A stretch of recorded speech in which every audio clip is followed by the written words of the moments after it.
merci d'être avec nous pour cette dernière session. Et pour clore ces 2 jours, c'est l'heure du désormais traditionnel tribunal de Futurapolis, à la fin duquel vous serez amené à voter. C'est pour ça qu'on vous a remis un carton qui a 2 faces, vert et rouge. Tout le monde là, est-ce que vous pouvez me le montrer pour qu'on soit sûr? Ce serait frustrant d'être, merci, d'être privé du vote à la fin. Le débat va être passionné et il y aura des échanges assez fermes. Aujourd'hui, sur le banc des accusés, on ne juge pas un homme, on juge l'homme du futur. Est-ce que nous devons modifier nos gènes et ceux de nos enfants? Dans le futur, la justice aura évolué. Sur des sujets technologiques complexes qui pèsent des milliards d'euros de l'art, face à des citoyens mal informés, elle devra à tout prix éviter des procès en cascade, trop coûteux pour la collectivité. Pour éviter cela, une justice prédictive, liée aux nouveaux besoins de la société, a été mise en place. Un tribunal du futur. Cette justice, c'est vous. C'est vous qui la rendez aujourd'hui. Vous avez été choisi par notre algorithme pour décider de notre avenir. Vos votes auront de l'importance. Ils seront traités par une intelligence artificielle qui se chargera d'en formaliser en jugement. Il pourra ensuite faire jurisprudence et aider les tribunaux dans le futur. Le tribunal de Futurapolis est ouvert. Aujourd'hui, sur le banc des accusés, l'édition génomique. Demain, accepterons-nous de modifier les gènes de nos enfants ?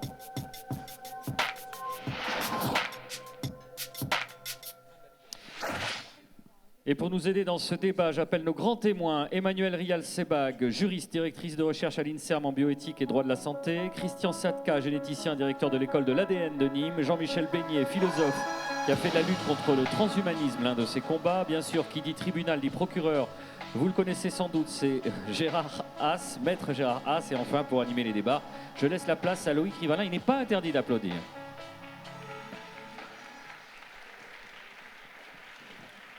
Merci. Merci Boris.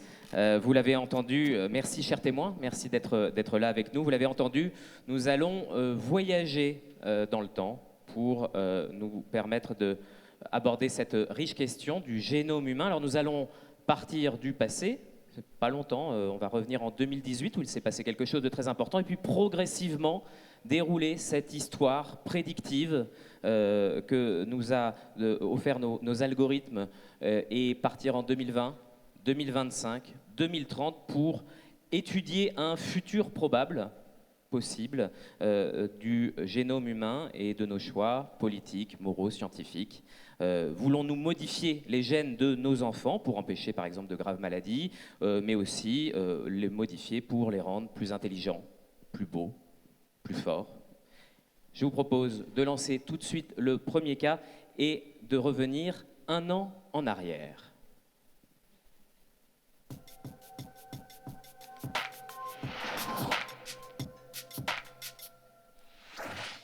Alors, 2018, Lulu et Nana. Lulu et Nana, ce sont 2 petites jumelles qui sont nées en Chine, comme des dizaines de milliers chaque jour. Mais peut-être que dans 2000 ans, on parlera encore d'elles. Emmanuelle Rial-Sebag, vous êtes directrice de recherche à l'INSERM en bioéthique, vous êtes juriste de formation. Est-ce que vous pouvez nous expliquer pourquoi il y a 1 an jour pour jour, en 2018, ces 2 prénoms, Lulu et Nana, ont sauté aux oreilles d'une très grande communauté, d'une grande majorité de la communauté scientifique? Alors effectivement, il y a 1 an à peu près, jour pour jour, en tout cas pour nous c'était le 26 novembre, c'était un petit peu avant la diffusion plus large de la naissance de ces 2 petites jumelles. Nous avons été informés, notamment par la presse, que étaient nés donc les 2 premiers bébés édités en Chine, et ce, à la veille d'un grand sommet qui se tenait à Hong Kong à cette période-là, et où d'ailleurs donc, la personne qui a réalisé cette édition du génome dans un cadre de recherche, je tiens à préciser, c'était vraiment dans le cadre d'une recherche dont on ne connaît pas véritablement les tenants et les aboutissants, et dont on ne sait pas véritablement comment cette recherche a été menée sur le plan très juridique et des éléments de protection des personnes qui se prêtent à la recherche d'ailleurs. Et donc on a commencé à recevoir des mails et à avoir une grande agitation dans la communauté scientifique parce qu'on pensait très clairement que ce n'était pas possible. On a pensé que c'était au départ une fake news. Et pourquoi on a pensé ça? On va voir le film en même temps que de He Jiankui qui va passer, mais continuez à nous expliquer. Pourquoi on a pensé que c'était une fake news? C'était donc parce que c'était à la veille, comme je le disais, du 3e sommet sur l'édition du génome qui réunit l'ensemble en fait des académies scientifiques du monde, qui s'étaient déjà réunies précédemment 2 fois, pour bien clairement exprimer le fait que l'édition du génome, dont on va vous donner des explications plus techniques juste après moi, ne pouvait pas donner lieu à la naissance d'un enfant ou de 2 enfants ou de 3 enfants, pour une raison très simple qui était qu'on ne connaissait pas complètement les risques, que c'était une technologie pour laquelle on n'avait pas complètement évalué les risques, et que donc on était dans un moratoire et qu'il fallait attendre d'avoir véritablement des données scientifiques plus probantes avant de passer sur un test grandeur nature, c'est-à-dire la réimplantation d'embryons humains chez des femmes qui vont donc donner naissance à des bébés. Donc ça a été vraiment la stupeur. Christian Siatka, vous êtes généticien, vous êtes notre scientifique aujourd'hui, vous êtes là pour nous expliquer un peu, parce que c'est très complexe, mais assez simplement, qu'est-ce qu'il a fait, ce scientifique He Jiankui, qu'est-ce qu'il a réalisé, parce que ce n'est pas une prouesse scientifique, vous l'avez dit, c'est un pas qui a été franchi, mais qu'est-ce qu'il a été faire dans l'ADN de ces cellules et de ces enfants à naître? Alors, avant toute chose, ce que je vais faire, c'est que je vais essayer de recentrer un petit peu ce que c'est que l'édition du génome. Tous les êtres vivants sont constitués d'ADN, et l'ADN, eh bien, c'est ce qui est transmis de génération en génération. C'est ce qui va décrire les êtres vivants dans leurs caractéristiques. Et derrière, eh bien, cette molécule d'ADN, qui chez l'homme est constituée donc de 46 chromosomes, qui fait quand même comme 1,80 m de long par cellule, eh bien, c'est constitué de petites séquences de lettres, ATGC. Et l'édition du génome, c'est tout simplement exploiter, rechercher des petites séquences de lettres et aller les changer et aller les modifier. Donc ça, ce sont des choses que nous savons faire déjà depuis environ une 40aine d'années.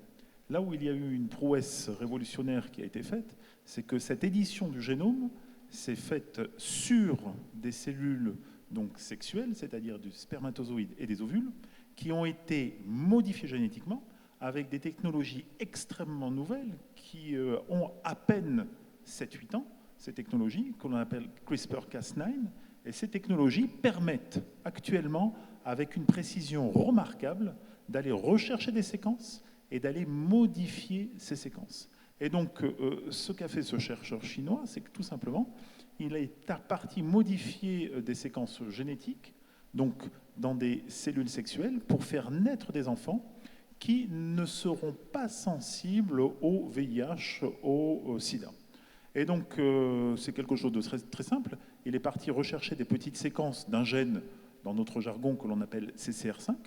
Il est allé parti rechercher ces séquences, il les a modifiées, et il a permis donc de faire naître des enfants qui sont génétiquement modifiés, génétiquement améliorés, hein, bien entendu, ou bien qui potentiellement ils auront moins de risques donc, de développer donc, des syndromes du sida.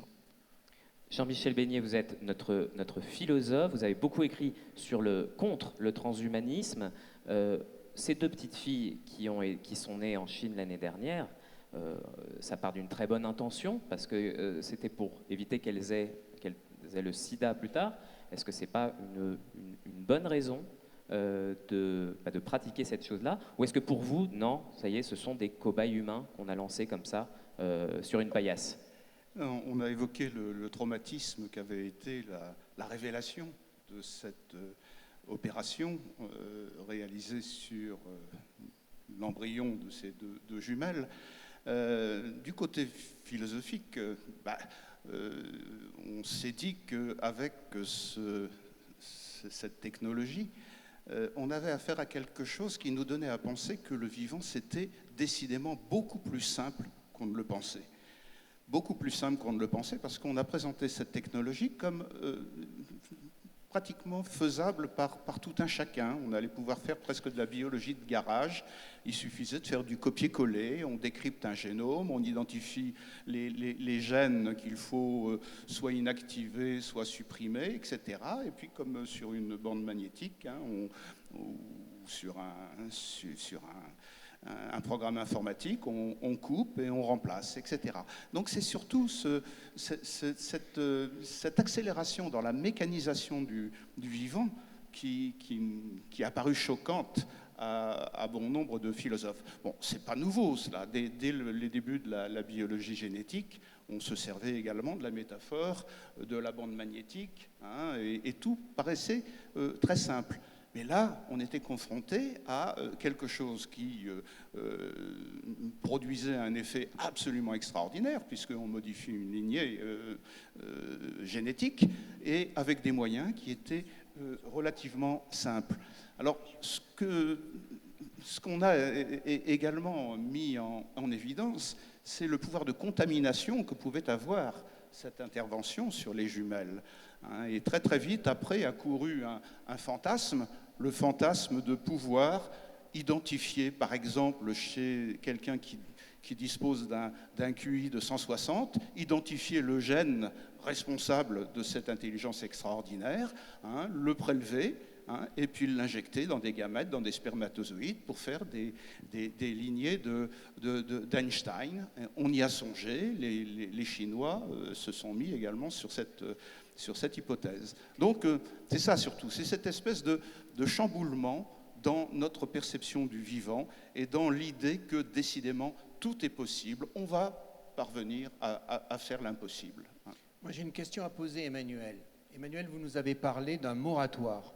Alors comment on peut expliquer qu'il y avait un moratoire, donc ce qui veut dire qu'on avait suspendu toute intervention, et qu'en Chine, un Chinois, au nom de la lutte contre le sida, ait pu intervenir pour faire ces modifications?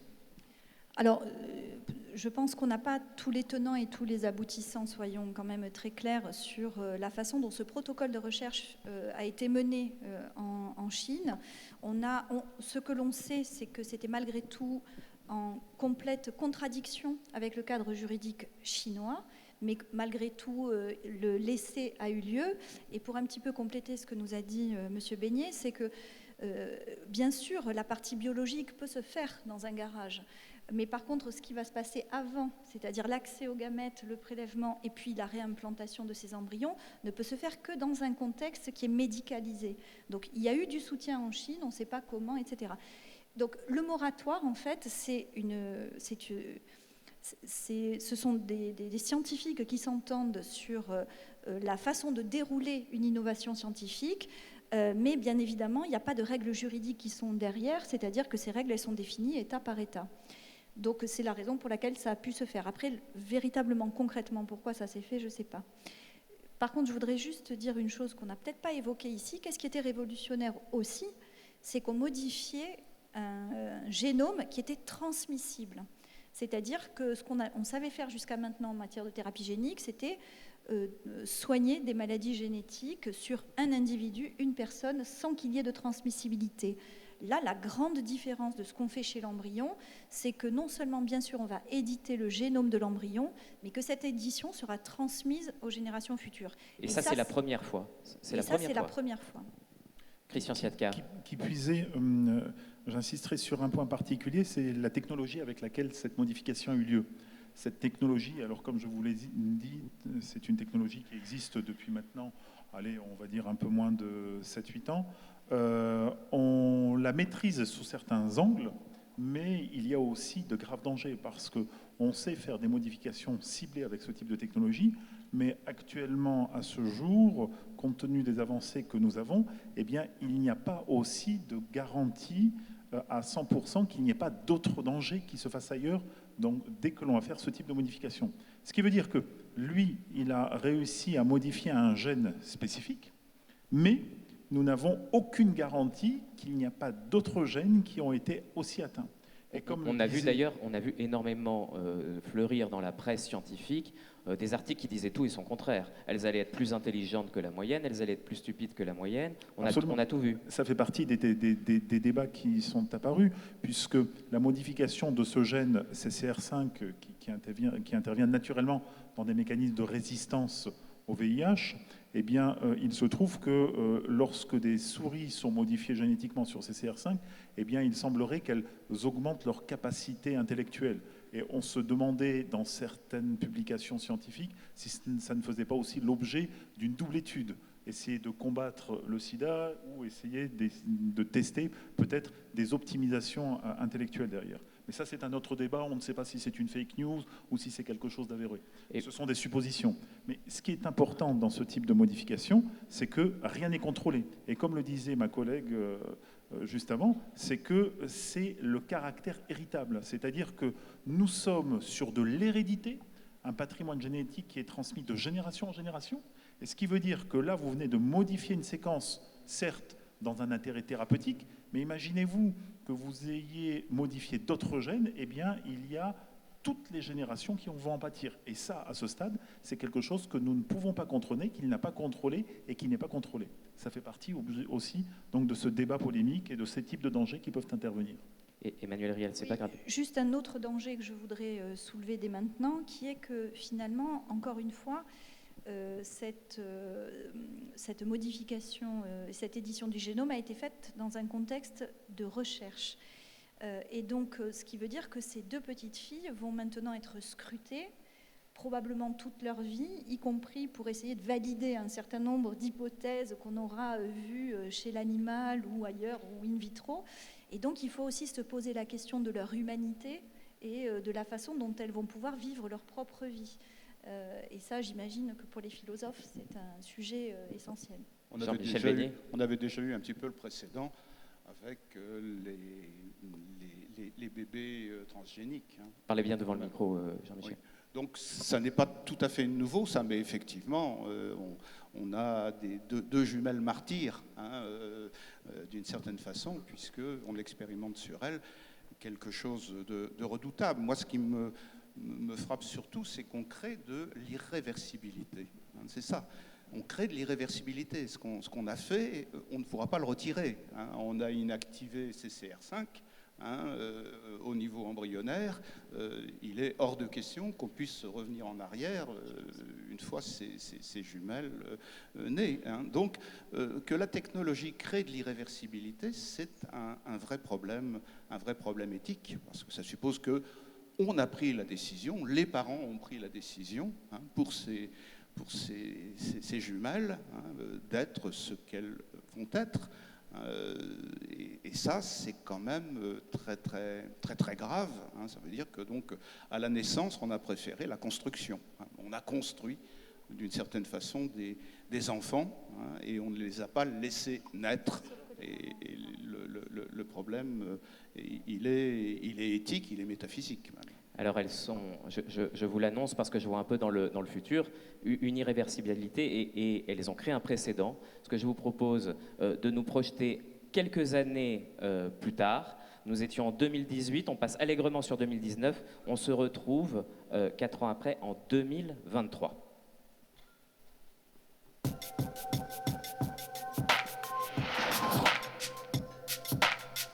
Alors, vous voyez les deux autres prénoms qui s'affichent en 2023.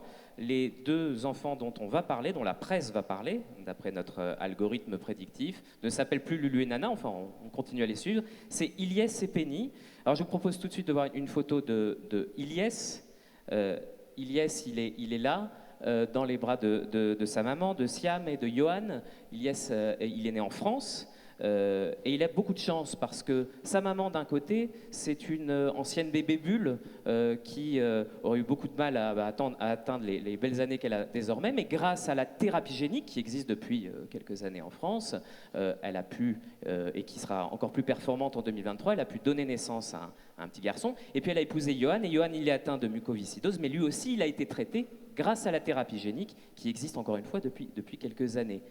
Bon, c'est formidable, sauf que les deux parents vont très bien, mais la thérapie génique n'ayant pas été implantée dans les cellules germinales, elle n'a pas touché Ilyes, et Ilyes, il est porteur des deux maladies de ses parents. Heureusement, il va lui aussi peut-être bénéficier d'une thérapie génique, mais il passera la maladie, et en tout cas quelques génomes malades, à ses enfants. Et puis, d'un autre côté, je vais vous montrer une autre photo. Ça, c'est Penny. Elle est née à peu près au même moment, sauf qu'elle est née aux États-Unis. Et en 2023, Encore une fois, selon notre scénario prédictif, en 2023, la situation est complètement différente dans l'État de Californie, où eh bien, ces parents avaient exactement les deux mêmes problèmes et maladies, mais eux ont décidé de faire une édition génomique et cela leur a été permis sur leur cellule germinale. Et Penny, elle est née, et elle est née non malade. Elle n'est pas porteuse. Et derrière, ses enfants ne seront pas non plus, si elle a des enfants, on lui souhaite porteurs de gènes malades. Voilà, deux situations des deux côtés de l'Atlantique complètement différentes en 2023. Est-ce que déjà c'est de la médecine fiction? J'ai envie de vous poser la question, Christian Siatka, vous êtes le généticien. Ça peut complètement arriver, ça, dans quelques années. Le scénario que vous êtes en train de présenter, ce sont des choses qui existent déjà. On sait le faire. Faire des modifications génétiques, faire du diagnostic prénatal, du diagnostic préimplantatoire, sélectionner donc certaines caractéristiques sur des embryons avant une implantation. Ça, ce sont des technologies qui existent déjà et qui sont entre autres réglementées, très cadrées, et les maladies vis-à-vis desquelles nous faisons ces recherches sont décrites par le Code de santé publique derrière. Donc c'est une fiction, je dirais, qui existe actuellement dans ce type de réalité. Ensuite, il faut savoir quels sont les outils qui sont mis en place et avec quelle profondeur et jusqu'à quelle génération nous allons pouvoir faire ça. Derrière faire ce type donc, de diagnostic génétique, eh bien, c'est quelque chose qui existe déjà, absolument. Mais là, la grande différence, c'est que, évidemment, derrière, pour les enfants, il n'y a pas du tout la même conséquence. On a un enfant porteur de gènes qui va devoir se soigner par thérapie génique, on a un autre qui n'est pas porteur de la maladie. Et aussi, peut-être un détail important, c'est le coût de ces thérapies. Et la difficulté, parfois le rejet aussi de ces thérapies. On sait que les thérapies géniques sont parfois dures aussi pour les malades. L'édition génomique dans la cellule, est-ce que c'est plus simple, ça coûte moins cher, c'est plus rapide? Alors, je vais vous répondre très simplement. Deux aspects. Le premier, si on regarde par exemple les stratégies en matière de thérapie génique et de thérapie génomique, actuellement, si on regarde les essais cliniques qui existent à l'échelle internationale sur des technologies d'édition de génome à très haut niveau, qui vont utiliser des technologies CRISPR-Cas que j'évoquais tout à l'heure, il y en a une trentaine déjà actuellement. On est en 2019 et ça date du 1er octobre 2019. On regardait ça un an avant, eh bien il y avait 11 essais cliniques. Donc vous voyez, des essais cliniques sur des stratégies d'édition du génome existent déjà. Ensuite, l'histoire des coûts. Il est vrai que les coûts, ce sont des coûts qui approchent plusieurs millions d'euros dans certains cas, qui sont très très chers, qui ne peuvent pas être pris en charge bien entendu par les malades. À terme, on peut supposer que ces coûts vont être entièrement dégressifs. Si on prend l'exemple par exemple des tests génétiques, il y a à peine une dizaine d'années de cela ou une quinzaine d'années de cela, les tests génétiques coûtaient plusieurs milliers d'euros. On était sur 10 000 ou 20 000 euros. Un test génétique, actuellement, on est sur moins d'une centaine d'euros sur certains tests génétiques. Donc, on peut estimer qu'il y aura aussi une diminution donc, de ces tarifs en ce sens. Ensuite, c'est de l'accessibilité donc, de ces méthodes, l'accessibilité en fonction des pays, en fonction des méthodes qui y sont. Emmanuel Riel-Sebag. Oui, donc vraiment pour poursuivre ce que vient de dire notre collègue, et au regard donc, de ce cas futuriste, ce qui est aussi à remarquer, et ce qui existe aussi aujourd'hui malheureusement, c'est que selon les pays, justement, la réglementation permet à certaines nouvelles techniques ou certaines innovations de se développer ou pas. Il n'y a pas d'harmonisation internationale en 2018, mais également en 2023. Et je vous parie qu'en 2023, il n'y en aura pas non plus. Et en 2023, voilà, je peux imaginer qu'il n'y en aura pas non plus. Et donc, il n'y a pas d'harmonisation internationale sur qu'est-ce qu'on a le droit de faire et qu'est-ce qu'on n'a pas le droit de faire. Et finalement, ça implique que chaque pays est souverain en termes de système de santé, est souverain en termes d'accessibilité de ces technologies, et permet d'y avoir accès par un remboursement, une prise en charge ou pas. Et donc ça, c'est clairement ce qui risque de se profiler. Absolument. D'ailleurs, pour pouvoir poursuivre sur ce point, je vous rappelle qu'ici en France, par exemple, vous souhaitez faire un test génétique de filiation ou bien un test génétique, ne serait-ce parce que vous recherchez vous voulez savoir, par exemple, une maladie génétique, eh bien, sachez qu'on peut vous poursuivre et vous pouvez être soumis à des peines d'amende allant jusqu'à 3 750 € d'amende, alors que vous souhaitez rechercher une maladie génétique. Il faut savoir qu'en France, c'est extrêmement bien cadré. Pourquoi est-ce que c'est interdit? Pour quelle raison? Moi, je peux répondre. Oui, Emmanuel Riel-Sévagnan. Mais pourquoi? Moi, je peux répondre. C'est parce qu'en fait, notre Code de la santé publique a pour vocation de permettre l'accès à des techniques médicales via une prescription médicale, pour la plupart. Donc ça veut dire qu'en France, aujourd'hui, pour avoir accès, alors on va peut-être parler plus des tests génétiques, mais aujourd'hui, pour avoir accès à un test génétique en France, il faut obligatoirement une prescription médicale, donc rentrer dans le contexte du système de santé. Et si vous êtes dans le cadre d'un test de filiation, bah vous êtes obligé de passer par un juge, par le juge des affaires... oui, mais les pays qui favorisent le fait de soigner des enfants malades, et si on est parent et qu'on a son enfant qui est malade, est-ce que ce n'est pas quand même une solution qu'apporte le progrès technique aujourd'hui de permettre de le soigner? Oui, mais ça creuse les inégalités. De fait, ça creuse les inégalités. Excusez-moi, j'ai peut-être pris la parole un peu vite. Non, Jean-Michel veut réagir aussi là-dessus. Jean-Michel Bénet. Oui, moi je voudrais intervenir sur le cas général que vous nous proposez. Deux enfants, l'un né avec des gènes déficients dont on a débarrassé néanmoins les parents grâce à une thérapie génique somatique, c'est-à-dire sur les cellules des parents, et puis l'autre enfant qui naît débarrassé définitivement de ces gènes déficients parce que les parents ont fait pratiquer une intervention sur les cellules germinales de cet enfant. Qu'est-ce qui est le mieux, puisqu'il va falloir discuter. Qu'est-ce qui est le mieux? Moi, évidemment, c'est très difficile parce que on raisonne forcément dans l'abstraction. On s'interdit l'émotionnel, on s'interdit, jusqu'à un certain point en tout cas. Mais néanmoins, moi je pense que la vie, c'est quand même une aventure. C'est une aventure dès le début. La vie, c'est le produit du hasard. La vie, elle est soumise à des péripéties qui nous mettent continuellement en demeure de survivre. Il me semble que l'enfant qui naît avec des gènes déficients, qui a l'avantage de le savoir d'ailleurs, il va sans doute engager son existence sur un mode d'autonomie, de liberté, davantage que l'enfant qui est programmé, qui est un OGM. C'est un OGM, cet enfant. C'est un organisme génétiquement modifié. Souvenez-vous, lorsque les polémiques étaient importantes en France sur les OGM, qu'est-ce qu'on disait? On disait que les OGM allaient créer de la monoculture à grande échelle. On disait que les OGM allaient porter atteinte à la biodiversité. On disait que les OGM risquaient de créer des sources de résistance nouvelles. Bref, on avait tout un argumentaire pour redouter que les OGM prennent le pas dans nos campagnes et qu'elles formatent l'agriculture dans un sens monovalent. Eh bien, cet enfant qui est d'une certaine façon modifiée, elle aussi, au niveau génétique, est-ce qu'elle ne va pas finalement s'inscrire dans un paysage un petit peu analogue?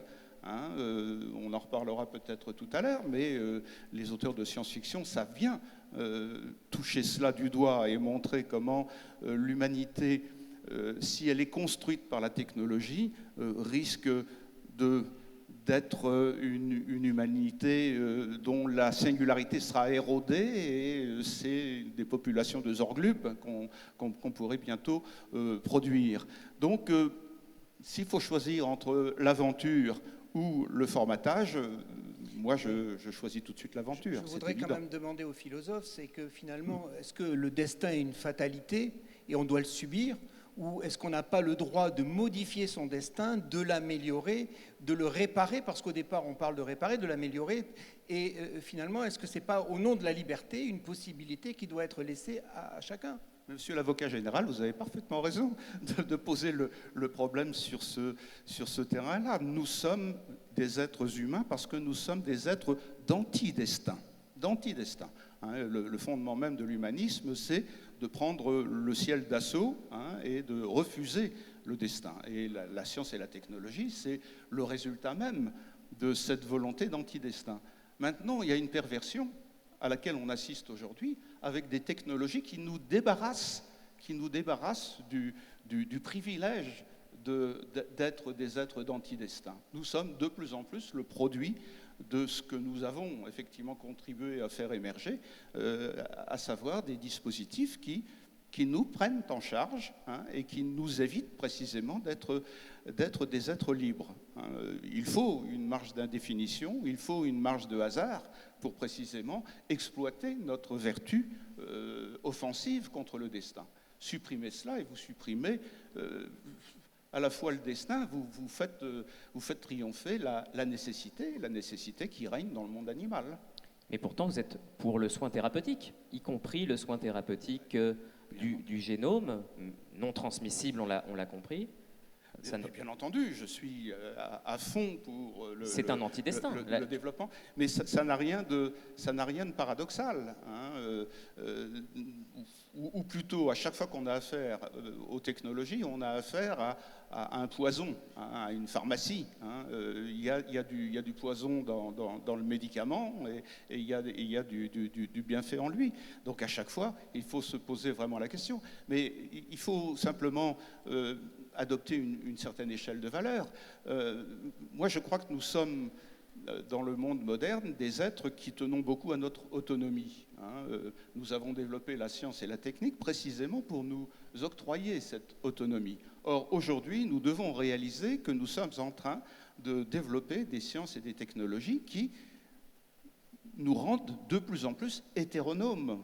Hein, quand on vous dit que l'intelligence artificielle va triompher en 2045, c'est ça qu'on dit. L'intelligence artificielle va vous dispenser de recourir à votre intelligence biologique qui sera de toute façon complètement obsolète. Hein. Donc nous créons des technologies qui aujourd'hui nous dispensent d'être autonomes. Eh bien, dans le cas des thérapies géniques, je dis les thérapies géniques somatiques, oui. Hein. Les thérapies géniques germinatives qui nous inscrivent dans un processus sans sujet, je dis qu'il faut y regarder de près. Je comprends. Je voudrais poser une question aux généticiens. Monsieur l'avocat général, je vous écoute. Dans le film Bienvenue à Gattaca, c'est quand même notre base de référence, à un moment donné, un des personnages dit « Avant, nous pouvions créer des enfants par l'amour, et nous donnions naissance par l'amour. Aujourd'hui, par l'édition génomique, en fait, nous arrivons à créer des enfants. Où est l'amour dans l'édition génomique ? Voilà. Alors, pour revenir d'abord sur un point, c'est le film Bienvenue à Gattaca. Il faut resituer le film dans son contexte. Il a été créé, si je ne me trompe pas, en 1997 ou 98, avec Ethan Hawke et puis Uma Thurman. Et c'était sur la pleine période où on commençait à séquencer le génome humain. Hein, c'est-à-dire qu'on est rentré dans le projet qui s'appelle Human Genome Project, qui a commencé en 1990, qui s'est fini en 2003. Et donc, en fait, c'était un film qui se voulait assez révolutionnaire. Et en fait, on s'est rendu compte que dès qu'il était sorti, ou bien même quelques années après, le film était complètement périmé. Voilà. Ensuite, pour répondre à votre... il était périmé sur la partie technique. Voilà. Et sur la partie amour, eh bien, dès que l'on va faire derrière, il y a la recherche. Donc, il faut savoir que derrière, nous avons trouvé des outils qui sont remarquables. Ces outils, malheureusement, eh bien, on les a trouvés, ils existent depuis, on s'est rendu compte, 3 milliards d'années. Hein. C'est la grande histoire d'amour entre les bactéries et les virus, et l'homme découvre ça quasi 3 milliards d'années après. Et derrière, eh bien, on arrive à avoir des outils qui vont faire des modifications génétiques à tel point que l'on va pouvoir réécrire des génomes complets. Et derrière, actuellement, on sait faire donc même, et on en reparlera, de la biologie synthétique, où on sait réécrire complètement des génomes de bactéries avec ce type de molécules. C'est-à-dire que derrière, on sait faire donc des génomes d'organismes vivants artificiels. Bon. Et là, je vous parle de cela, bon, à une échelle microbiologique, puisqu'on fait ça sur des bactéries.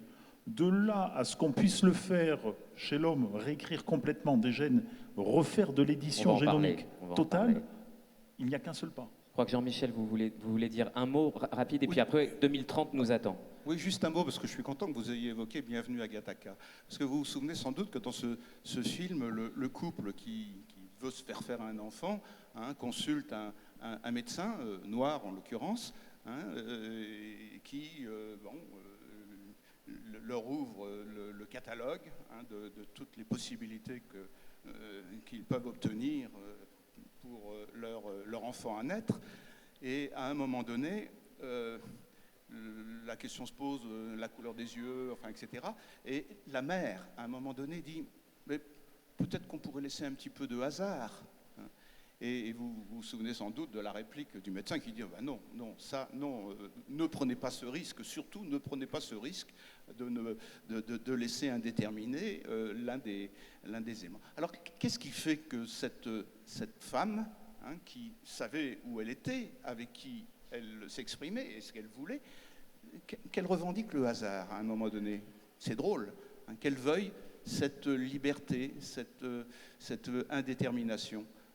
Peut-être qu'il s'y mêlait quelque chose comme une revendication de dignité. Peut-être qu'elle ne voulait pas que son enfant soit complètement un objet manufacturé.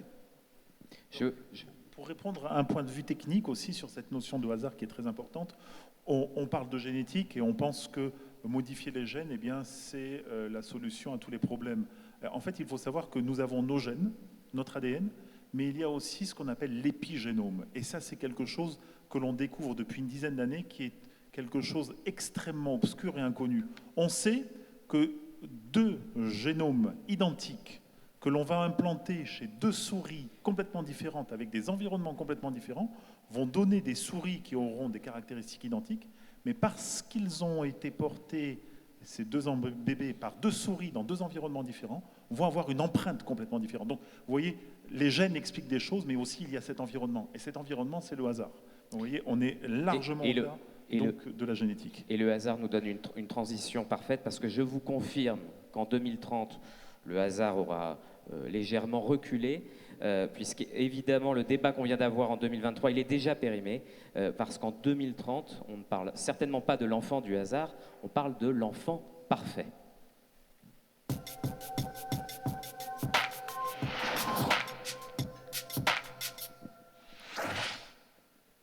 Bon, alors là, évidemment, vous avez compris où est-ce que je veux en venir. Tout a commencé en Chine, en fait, en 2025. La Chine a lancé son premier grand programme de modification sur les embryons à grande échelle. Ça a permis de combattre des centaines de maladies, des enfants immunisés contre le sida, contre Alzheimer, contre de graves myopathies, contre la surdité génétique. Puis derrière, les États-Unis sont rentrés dans la danse. Ça a été la guerre des laboratoires privés. Puis ça a été à qui pourrait vendre dans sa boutique des enfants garantis anti-cancer, anti-herpès, anti-cataracte, anti-chute de cheveux. Et on parle même, après 2030, là, très scientifiquement, de nouvelles facultés augmentées, des enfants avec plus de mémoire, plus de concentration, plus d'endurance, plus de puissance musculaire. On parle même d'enfants qui vieilliront un peu, mais beaucoup moins vite que les autres. Voilà, je me retourne évidemment vers vous, Jean-Michel Beignet, vous avez écrit contre le transhumanisme. On y est là. Vous parliez du bébé OGM, là c'est même plus le bébé OGM. Vous pensez que ça peut arriver? Écoutez, c'est ce dont on nous dit que ça va arriver. Les transhumanistes font métier de dire que tout ça va arriver. Et quand on creuse un petit peu tout ça, on comprend très très vite de quoi il retourne. Ce qu'on va parvenir à obtenir grâce aux technologies, c'est la suppression de notre humanité, tout simplement. Donc en substituant à la naissance la fabrication, en permettant de supprimer la souffrance grâce aux neurosciences, en parvenant à supprimer le vieillissement grâce à la compréhension des mécanismes de duplication cellulaire, etc., on va effectivement pouvoir atteindre une certaine perfection qui nous coupera complètement de l'humanité telle que nous la sommes, telle que nous l'intégrons là. Le bébé parfait, qu'est-ce que ce sera? Le bébé parfait, ce sera le bébé qui aura exclu la fragilité. Il n'aura plus de fragilité. En quoi il sera parfait? Moi qui pratique un petit peu la philosophie et l'histoire de la philosophie, je me souviens d'un des philosophes importants d'aujourd'hui qui s'appelle Hans Jonas, qui est le philosophe de l'écologie le plus connu, et qui avait besoin pour expliquer à ses lecteurs la nécessité que nous avons de prendre soin de la planète. Il disait, il faut vous comporter à l'égard de la planète comme on se comporte à l'égard du nourrisson. Le nourrisson, qui est le symbole même de la fragilité. Le nourrisson qui est le symbole même de la demande sans réciprocité. Le nourrisson qui est l'image même du don. Il a été donné d'une certaine façon, la naissance est de l'ordre du don. Eh bien, l'enfant parfait ne sera pas le produit du don, il sera le produit de la construction, de la délibération, du formatage, du plan. Et en ce sens, on peut se poser effectivement la question, qu'est-ce que ce serait qu'une société d'humains qui aurait évacué complètement la fragilité? Où l'éthique, où la préoccupation éthique se situera-t-elle si les humains que nous sommes ne sommes plus fragiles? D'abord, si je n'étais pas fragile, est-ce que je communiquerais? Posez-vous simplement la question. Est-ce que notre communication les uns avec les autres ne suppose pas une fragilité, une incomplétude? C'est parce que nous sommes des êtres incomplets que nous formons humanité. Supprimez cette incomplétude et vous supprimez l'humanité. Et prenez, puisque j'évoquais tout à l'heure, on a évoqué un petit peu la science-fiction. Quand la science-fiction a besoin de se représenter l'humanité dans plusieurs centaines, voire milliers d'années, à chaque fois, la constante, c'est de représenter l'humain vivant souvent dans des cités extrêmement cosmopolites où il y a de tout, des robots, des chimères, etc. Mais il est seul. Il est seul. Il est censé être autosuffisant et donc il n'a besoin effectivement de personne. Il est dans un déni d'humanité. Et c'est cela qu'on est en train de projeter. Alors évidemment, tout ça se situe dans un contexte d'ultralibéralisme. Les transhumanistes sont contemporains de cet ultralibéralisme où on pense en termes d'individus, de salut individuel et plus du tout de bien collectif. Et donc la question de l'éthique, effectivement, elle est forcément obsolète du point de vue de la vision du monde que les transhumanistes voudraient nous donner. Emmanuel Riel-Sebag. Oui, alors pour poursuivre sur cette question d'humanité, je pense que mon collègue parlera aussi de la problématique de la modification génique des embryons et de l'impact que ça peut avoir sur notre évolution en tant qu'espèce. Là, donc, sur une humanité plus biologique, je dirais. Et donc ça aussi, c'est une question qui devra se poser en 2030, c'est ça? On est en 2030, vous avez bien suivi. Donc ça aussi, c'est une question qui devra se poser en 2030. Et puis, autre chose que je voudrais dire, ça veut dire qu'en 2030, un verrou qui me semble-t-il, enfin un verrou, en tout cas une limite qui aujourd'hui est posée, du moins par le droit, sera levée. C'est-à-dire qu'aujourd'hui, l'accès à la génétique, dans la plupart des pays, c'est pas complètement vrai partout, mais dans la plupart des pays, cet accès à la génétique se fait, comme on l'a dit tout à l'heure, pour des raisons médicales, essentiellement pour des raisons médicales. Là, on sera dans une dynamique en 2030 qui est qu'on aura accès à la technologie pour des raisons différentes, qui pourront être des raisons sociales et qui pourront être aussi évoquées pour modifier non plus à faire rempart à des maladies génétiques, mais pour modifier des traits génétiques. Et je pense que cette distinction, elle est rarement évoquée, en tout cas par le droit, elle ne l'est pas du tout, mais elle est bien connue des généticiens, c'est-à-dire qu'il y a une vraie différence entre la maladie génétique et le trait génétique. Le trait, la couleur des cheveux, les yeux, etc. Et jusqu'à aujourd'hui, dans dans une grande majorité, on va dire, des réglementations à l'échelle internationale, vraiment la première limite qu'on ne franchit pas, c'est véritablement de donner accès à la technologie génétique en dehors d'un contexte médical. Il y a toujours un rempart qui est fait par le médecin, et donc en 2030, ce verrou sera tombé. Oui, mais peut-être juste une chose pour continuer dans le débat, juste pour continuer dans le débat. Parce que là, on a une vision absolument terrienne. On reste dans une vision terrienne. il faut quand même savoir que peut-être l'humanité, on est à la fin d'un temps et que nous devrons nous déplacer dans l'espace. Et donc, si nous devons aller dans l'espace, la question du vieillissement devient essentielle, la question de s'améliorer devient importante, et là on a besoin de l'édition, de nous améliorer pour pouvoir nous sauver. Alors, et donc peut-être pensons à ça, de cette évolution qui est peut-être possible, si on dépasse le côté terrien. Hein.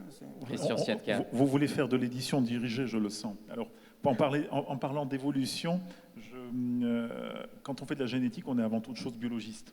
Parce que vous ne pouvez pas faire de la génétique si vous ne vous intéressez pas au monde du vivant. Et je vais reprendre les propos de mes deux collègues tout à l'heure, et je vais donner une transparence différente. C'est-à-dire que regardons-nous ici dans la salle et à l'échelle de l'humanité, et il y a aussi à l'échelle de tous les êtres vivants, c'est la biodiversité qui fait la richesse de tout cela. Malheureusement, on est dans des mondes aussi, et ça, je laisserai plus peut-être le philosophe en discuter, on est dans des mondes de standardisation. On veut standardiser par des caractéristiques musculaires, par des caractéristiques intellectuelles, ou je ne sais quoi d'autre. Il faut savoir que c'est cette différence fondamentale qui est à l'origine donc de cette richesse chez les êtres vivants. Et on sait des fois que certaines maladies génétiques, par exemple, ou certaines anomalies, regardez, je vous parlais tout à l'heure de CCR5. Pourquoi ce Chinois a voulu faire la modification génétique chez CCR5 ? Parce qu'on s'est rendu compte, tout simplement, que des personnes qui étaient mutées dans ce gène étaient naturellement résistantes donc, au sida. Si ces personnes n'étaient pas mutées, on ne se serait jamais rendu compte que c'était potentiellement une thérapie, et donc on n'aurait jamais utilisé ce type de stratégie. Donc vous voyez, c'est un exemple où cette mutation est un point positif dans le cadre de l'évolution, parce que ça va permettre peut-être donc de trouver des stratégies thérapeutiques. Donc vous voyez, cette différence, cette divergence que nous avons au sein de nous, dans la qualité de nos gènes, et ça on le sait, hein, au sein d'une population, et c'est véritablement quelque chose, un atout majeur. On ne va pas rechercher des gènes standards, mais on va rechercher une population de gènes avec tout un ensemble d'hypervariabilité. Maintenant, moi, je suis en 2030 et ce qui m'intéresse, c'est d'aller au-delà donc du système solaire. Et il est évident que pour aller au-delà du système solaire, ben oui, pour répondre à monsieur l'avocat général, il est évident que là, il va falloir très certainement une personne qui va être génétiquement améliorée. Peut-être que d'ici là, mais je le sais, en 2031, il y aura un article de loi qui va permettre donc de créer des hommes génétiquement améliorés qui vont permettre de dépasser donc les limites donc de notre système solaire. Mais ça, tout le monde sera d'accord. Pourquoi ? Parce que tout simplement, on dira, on le fait pour la science. Je ne suis pas sûr que est-ce que Jean-Michel Beignet serait d'accord pour prendre comme ça un astronaute et lui modifier sa chaîne ADN à lui pour l'envoyer faire des petits sur Mars ou beaucoup plus loin. Écoutez, c'est tout encore une fois. Parlez bien dans le micro. C'est une question de survie. Hein. Je reprends ce que vous disiez.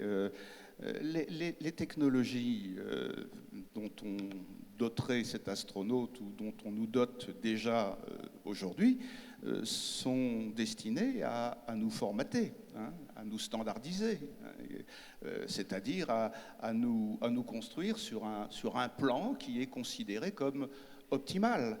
Alors, est-ce qu'il s'agit d'amélioration ? Est-ce que les technologies nous améliorent ? Pour le dire, il faudrait avoir une claire conception du mieux vers lequel on va. Améliorer suppose le mieux.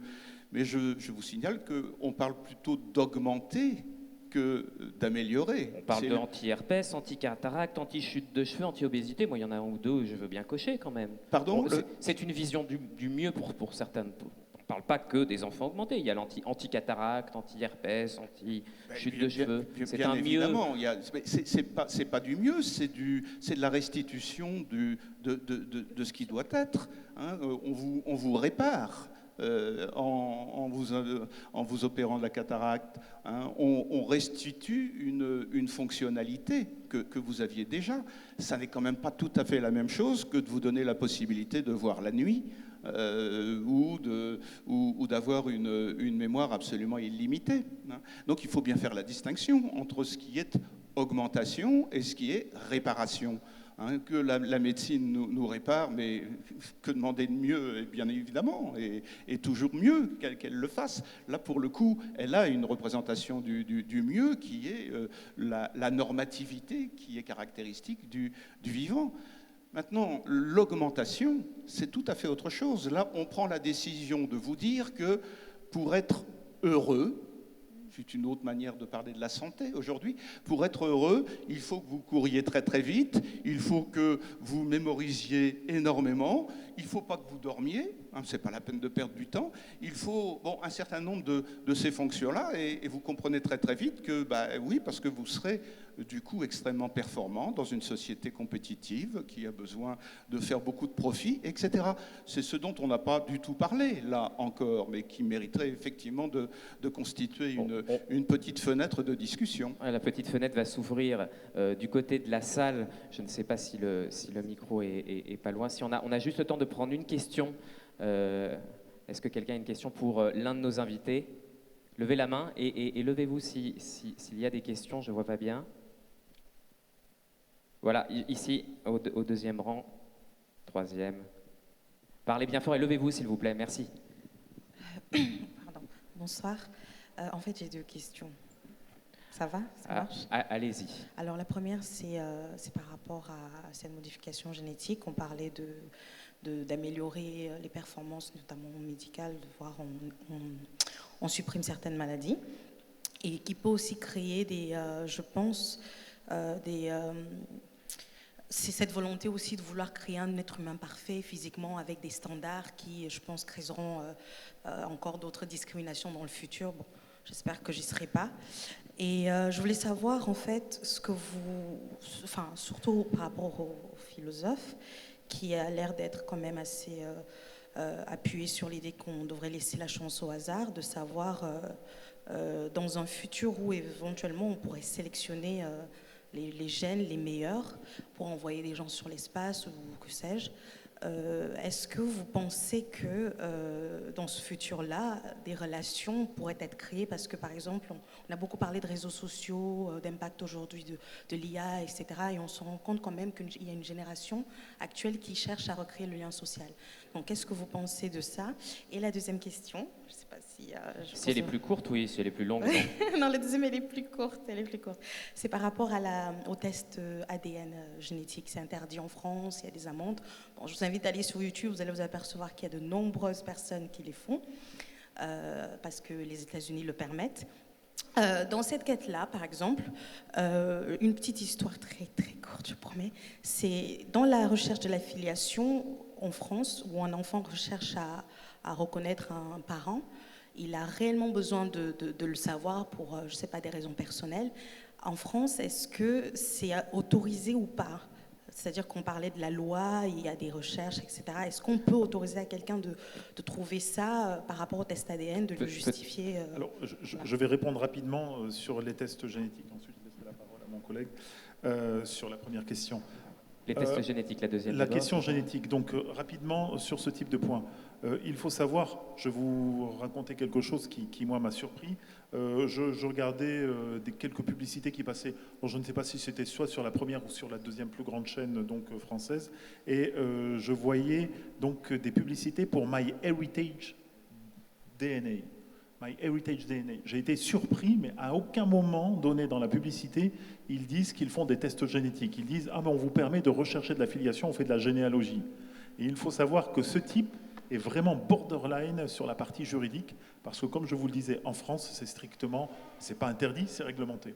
Et donc pour répondre à la question, et je vais reprendre les propos donc, de ma collègue, il faut savoir qu'en France, eh bien, les tests génétiques vont se faire dans deux cas de figure. Premier cas de figure, c'est pour de la santé, et c'est pour du diagnostic, et ça, c'est fait dans un cadre clinique avec un comité de généticiens qui dépendent donc de centres hospitaliers universitaires. Et ça se fait uniquement non pas sur recommandation donc d'un médecin, mais sur un comité donc de médecins avec donc un ou plusieurs généticiens. Ça, c'est un cas purement clinique. Dans le cadre donc de la justice et dans le cadre de recherche de filiation, eh bien, dans tous les cas, ces tests génétiques doivent se faire sous l'égide d'un officier de police judiciaire. Si c'est de l'affiliation, l'officier de police judiciaire, c'est le juge du tribunal de grande instance. Là, vous devez vous saisir d'un avocat qui lui-même va aller saisir le juge du tribunal de grande instance et qui va permettre donc de juger donc de cette nécessité de faire des tests génétiques. Voilà, il faut savoir que c'est réglementé, c'est factuel. Peut-être Jean-Michel sur la question du hasard et de la rencontre. Oui, ben, dans votre question, dans la formulation de votre question, je retiens simplement l'évocation que vous faites de l'espace et de la conquête de l'espace. Je crois que c'est important d'être bien au clair avec ce regain de la recherche spatiale aujourd'hui. Il faut bien voir que lorsque c'est pris en charge par les transhumanistes, et en fait il y a un grand transhumaniste qui s'appelle Elon Musk, qui est à la pointe de la prospective pour aller sur Mars, ce transhumaniste Elon Musk, il est convaincu, et foncièrement convaincu, qu'il faut non pas faire du voyage interplanétaire, il ne faut pas faire de tourisme, il faut faire de la colonisation. Parce que la planète, c'est fichu. La planète, c'est fichu, la planète est pourrie, la planète ne va pas continuer à abriter l'humanité encore des centaines d'années. Donc il faut fuir. On est dans une perspective de fuite.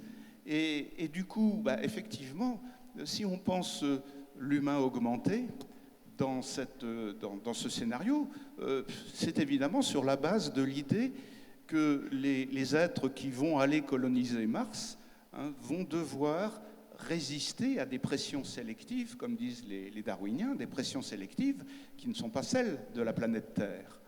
Et donc, du coup, on peut comprendre qu'on rêve de fabriquer des cyborgs, et on rêve de nous transformer en cyborgs, c'est-à-dire en des êtres biologiques qui vont fusionner avec des dispositifs technologiques électroniques. Mais on voit bien qu'on n'est pas là dans une perspective proprement humanisante, mais on est effectivement dans un scénario de désertion de la planète, désertion de l'humanité, et on se confie à l'idée que c'est les machines qui vont prendre le pas, et le seul moyen de s'en sortir aujourd'hui, c'est de fusionner avec elles. Et Emmanuel Riel-Sébac, vraiment en 30 secondes, parce qu'ensuite notre procureur va proposer sa plaidoirie finale et le vote final des invités. Je crois que ce qui est commun en fait à cette histoire de la modification des génomes des enfants, c'est aussi est-ce que la technologie doit être proposée, accessible, permise pour tous et dans toutes les conditions et pour toutes les raisons. Et encore une fois, alors bien évidemment je suis juriste, mais je n'ai pas l'impression en disant ça de militer pour ma paroisse, mais le droit reste véritablement le rempart qui va permettre d'ouvrir l'accessibilité d'une technologie et de répondre à une question qui est toute simple, c'est est-ce que tout ce qui est techniquement possible est socialement acceptable ? Et donc la fonction du droit est réelle dans ce domaine, elle n'est pas toujours effective, elle n'est pas... on ne peut pas compter que sur la règle juridique. Il y en a beaucoup d'autres sciences, y compris de sciences humaines et sociales, qui doivent contribuer à ça. Mais vraiment, voilà, on se rend compte que finalement, le droit joue sa fonction sociale aussi pour permettre l'accessibilité à des nouvelles technologies. Et c'est très vrai dans le domaine de l'édition du génome. Merci à vous trois. La parole est désormais d'abord à notre cher avocat général, puis à vous dans la salle. Je vous propose tout de suite de passer au vote final. Écoutez, on va... Voilà, parfait.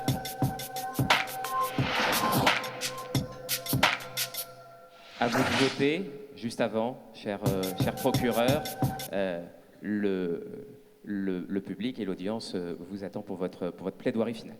Merci. Mesdames, Messieurs, vous avez beaucoup de chance, énormément de chance. D'abord, vous êtes à Toulouse, mais surtout, vous avez aujourd'hui assisté au tribunal du Futurapolis à un débat exceptionnel qui n'a jamais eu lieu en France. Vous avez eu le droit d'entendre 3 sachants, 3 experts qui vous ont parfaitement exposé les données du problème. Ils nous ont dit, et ceci est vraiment remarquable, que finalement, il n'y a pas de débat sur l'édition génomique somatique, mais qu'en revanche, il y a une question à se poser sur celle qui est germinale. Nous avons bien compris, qu'en les écoutant, qu'ils se sont élevés contre le martyre, l'irréversibilité. Ils nous ont parlé d'objets manufacturés. Ils nous ont attiré notre attention sur la fragilité de l'humanité, ce besoin d'humanité, la suppression de l'humanité, et que finalement tout peut être possible au nom de la science. Nos experts ont été extrêmement vigilants. Je voudrais dire que le problème des technologies, il est toujours au sein de son ambivalence. La technologie est ambivalente. Et il est vrai que la médecine que l'on nous propose pour demain est la médecine des 3 P. Le premier P, c'est celui de la prévention.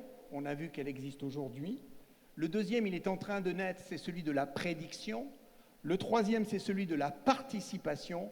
Et le quatrième, c'est celui de la personnalisation. Et on voit que derrière tout cela, eh bien, il y a des enjeux fondamentaux. Mais derrière ça, on se rend compte que la bioinformatique, puisque c'est de ça que l'on parle, pose de vrais problèmes de société.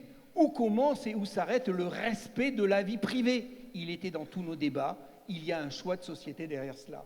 Où s'arrête et où commence le droit à l'oubli? On n'en a pas parlé, mais quand on parle d'irréversibilité, c'est finalement ce choix de ne plus pouvoir avoir de mémoire. C'était aussi un enjeu qui a été posé. Et puis, le principe, mais ça a été souligné par Emmanuelle plusieurs fois, elle parlait d'égalité, Madame a parlé tout à l'heure de discrimination, c'est ce principe de l'universalité d'accès aux soins. Donc on voit que la question est fondamentale. Et bien entendu, on voit les conflits qui sont en train de naître aujourd'hui. La vie éternelle ou le principe de précaution. On l'a montré, qui doit gagner ce match. La solidarité à l'indemnisation des maladies, vous avez parlé du principe d'égalité. La responsabilité individuelle lorsque l'on prend une décision de faire soigner ses enfants. Au respect de la dignité de tous, de la vie humaine, et puis ces questions d'eugénisme aujourd'hui qui pourraient être vis-à-vis des maladies incapacitantes, parce que c'était aussi ce problème, la suppression des maladies incapacitantes. Et puis la souveraineté du corps, question fondamentale, contre l'impératif de santé publique. Donc nous le voyons, mesdames et messieurs, aujourd'hui vous allez avoir la possibilité, grâce au tribunal de Futurapolis, de nous donner une indication en toute connaissance de cause. Pour la première fois, le débat a été ouvert et la question est très simple. On ne va pas vous demander « pouvons-nous modifier ?» Nous allons vous poser la question en votre âme et conscience. Devons-nous modifier les gènes de nos enfants? Vous avez une responsabilité, vous pouvez voter oui, vous pouvez voter non. Vous avez entendu tout ce que nous avons dit. C'est à vous de décider. Merci. Devons-nous modifier les gènes de nos enfants? Vert, on attend votre verdict si vous êtes prêt à répondre oui. Non, rouge, si vous êtes prêt à répondre non. Allez-y, je vous en prie, levez les papiers. On va faire un petit travelling sur la salle. Il y aura un décompte de notre caméra. Le public annonce qu'il faut être vigilant. Le public est d'accord pour l'innovation, mais le public appelle la vigilance. Non, nous ne devons pas modifier les gènes de nos enfants pour vous en 2019. Et ce pour les générations futures. Merci d'avoir pris part à ce vote. Vous pouvez vous applaudir puisque vous avez également participé. Et merci à tous nos témoins. Nous allons sortir de scène. Boris, peut-être pour vous laisser la main pour conclure sur ces 2 jours. Oui, j'ai un petit quart d'heure de conclusion. J'espère que vous êtes patient. Vous avez le gène de la patience. On va sur Mars et on revient. Cette édition s'achève. Merci d'avoir été présent. Merci d'avoir fait de celle-ci un succès. Merci aux équipes du journal Le Point pour leur investissement dans cet événement. En particulier, un coup de chapeau à Romain Gonzalez. Merci à Toulouse Métropole et à la région Occitanie. Merci à tous nos partenaires qui contribuent au succès de cet événement année après année. Merci aux équipes techniques qui ont fait montre d'un grand professionnalisme sur nos 3 sites, ici au Quai des Savoirs, au Muséum d'Histoire Naturelle et au Lab. Et pour le mot de la fin, j'invite Étienne Gernel, le directeur du Point. Vous pouvez l'applaudir. Remettez votre manteau, vite fait. Merci à vous. C'était bon. Moi, je me sens moins bête qu'il y a 2 jours, mais il y a encore du boulot, vous allez me dire. Et de toute façon, on revient l'année prochaine pour de nouvelles aventures. Merci à vous et passez un excellent week-end.